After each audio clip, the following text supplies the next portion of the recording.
জয়গুরু দাদা ও মায়েরা, আজ আপনাদের বলবো মাছ মাংস খেলেই কি মানুষ সব দিক দিয়ে উন্নতি করতে পারে। তার জন্য আপনারা শ্রী ঠাকুরের এই আলোচনাটি শুনেন, তাহলে বুঝতে পারবেন। একজন প্রশ্ন করলেন, অনেকে মাছ মাংস খাবার পক্ষপাতী, আবার অনেকে নিরামিষ আহারের কথা বলেন। মাছ মাংস খেলে নাকি রজগুণ বৃদ্ধি হয়, আবার পচা বাসি জিনিস খেলে নাকি তমগুণ বৃদ্ধি হয় শুনতে পাই। এর মূলে কি আছে? শ্রী ঠাকুর বললেন, মাছ মাংস খেলে ওই জীবকুশ আমাদের পেটের পাকরসে পীড়িত হয়ে একরকম বিষ ছেড়ে দেয়। তার ফলে আমাদের বিধানের জীবকুশগুলি ঘোড়াকে চাবুক মারলে যেমন ছটফট করে ওঠে, তেমন্তর রকমেই ছটফটিয়ে বিব্রত হয়ে ওঠে। আবার অনেক কুশগুলি মরেও যায়, আর সেই জন্যই তারা তাড়াতাড়ি নিজের বংশবৃদ্ধি করতে থাকে, সামাল হতে ওদের আক্রমণ থেকে। সেই জন্য মাছ মাংস খেলে আপাতত দেখা যায় হয়তো শরীরটা একটু পুষ্টি লাভ করেছে, কিন্তু সে পুষ্টি আমাদের বৈধানিক কোষগুলি স্বাভাবিক চলনে চলতে চলতে যতদিন চলতে পারত তাকেই খরচ করে। তার ফলে আমাদের জীবন পরিধির খর্বতাই ঘটে থাকে। আর ওই আহার্য আমাদের বিধানে ওই রকম চাপকানির সঞ্চালন করে বলে আমাদের স্নায়ুগুলিতে একরকম উত্তেজনা ও অবসাদ প্রায়ই লেগে থাকে। আর এই অবসাদের অবস্থা আসতেই ইচ্ছা করে আবার খাই, কারণ না খেলে তো আর ওই উত্তেজনা যাতে নাকি চমচম করে চলতে পারি আর তা আর ঘটে ওঠে না, তাই ওই রকম ঝুঁকের সৃষ্টি হয়। আর ওই ঝুঁকের খাতিরেই ওই আহার্যের কত রকম একফাক সংগ্রহ করতে থাকে। আবার উত্তেজনার ফলেই আমাদের স্বভাবও অনেকটা অমন্তর চঞ্চল হয়ে ওঠে।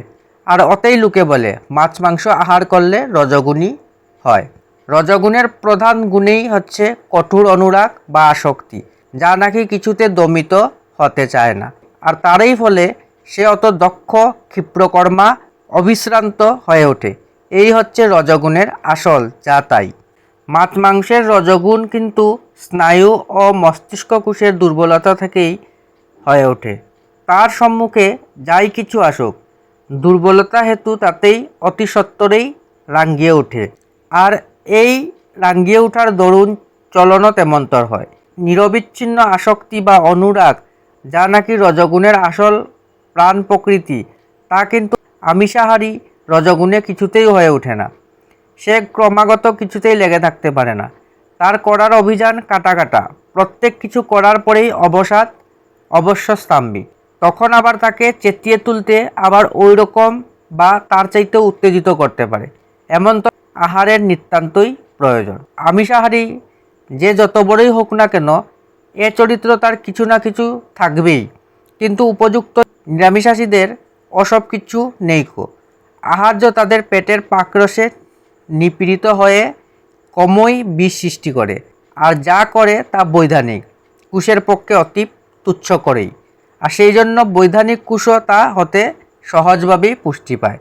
আর আমিষ আহার্যের মতন অমন্তর চাপকানি ও উত্তেজনা সৃষ্টি করে না বলে স্নায়ু ও মস্তিষ্ক অমন্তর নিয়ত উত্তেজনা অবসাদপরায়ণও হয় না।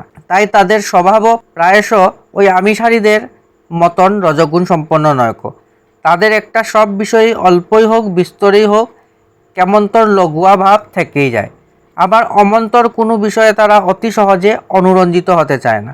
এই দেখেও অনেকে বলে থাকেন নিরামিষ খেয়ে ওদের মাথা অমন্তর বোকা বা ঢিলে হয়ে গেছে, তাই ওরা সহজে কিছু নিতেও চায় না, বুঝতেও চায় না। ব্যাপার কিন্তু তা নয় কো।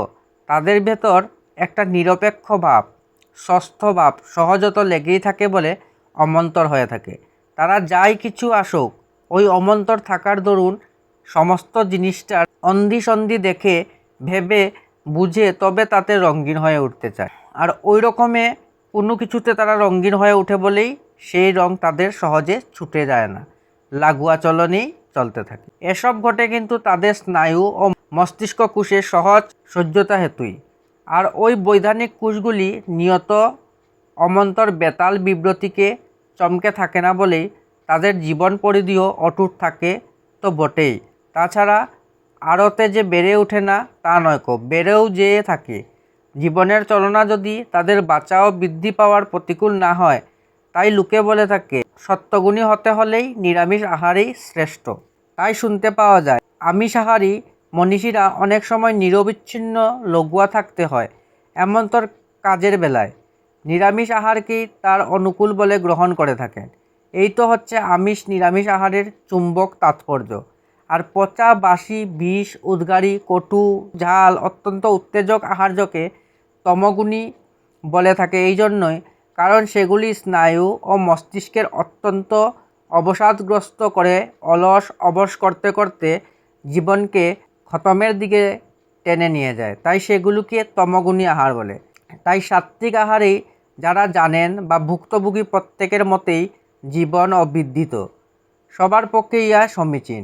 এমনকি প্রকৃত রজগুণী হতে হলেও তবে বিশেষ অবস্থায়, যেমন রোগে বা তেমন্তর কিছু, যাতে নাকি ওই রকম চাপকানি সঞ্চারণেই তখনকার পক্ষে জীবনকে বাঁচায় চালিত করতে পারে, ঔষধের মতন, তাই তখন প্রযোজ্য।